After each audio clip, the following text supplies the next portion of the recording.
என் பையனை தான் பொண்ணு வீட்டுக்காரங்க மாப்பிள்ளை பார்க்க வராங்க.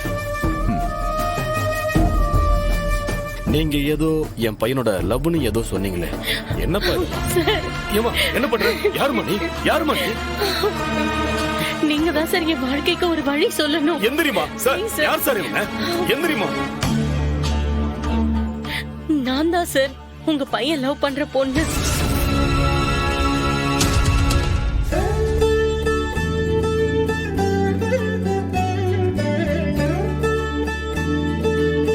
உட்காருமா, உட்காரு, உட்காருங்க.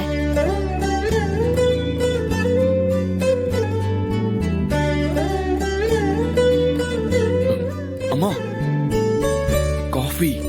டேய், போயிருக்காங்கல்ல, எடுத்துட்டு வருவாங்கடா. இருங்க, நானே எடுத்துட்டு வரேன். டேய், என்ன பண்ற?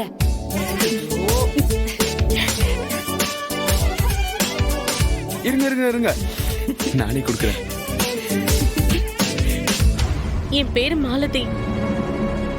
உங்க பையன் வேலை பாக்குற அதே ஸ்கூல்ல தான் நானும் டீச்சரா இருக்கேன். என்னம்மா சொல்ற?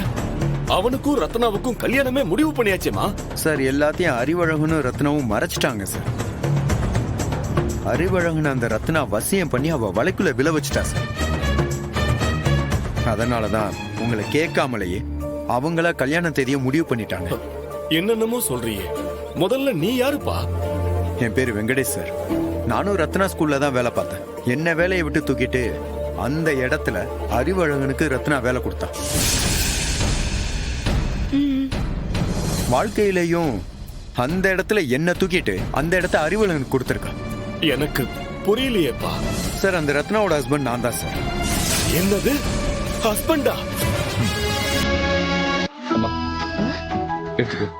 என்னடா இது? அண்ணன் முதல்ல அவருக்கு கூட.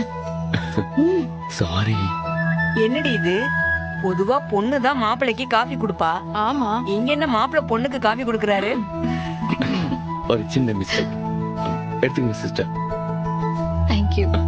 சண்முக, சுகர் ஓகே தானே? ரத்னா, எடுத்துக்கோ.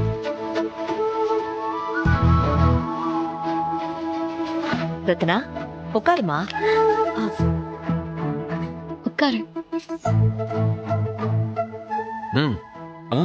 நீங்க உட்காருங்க.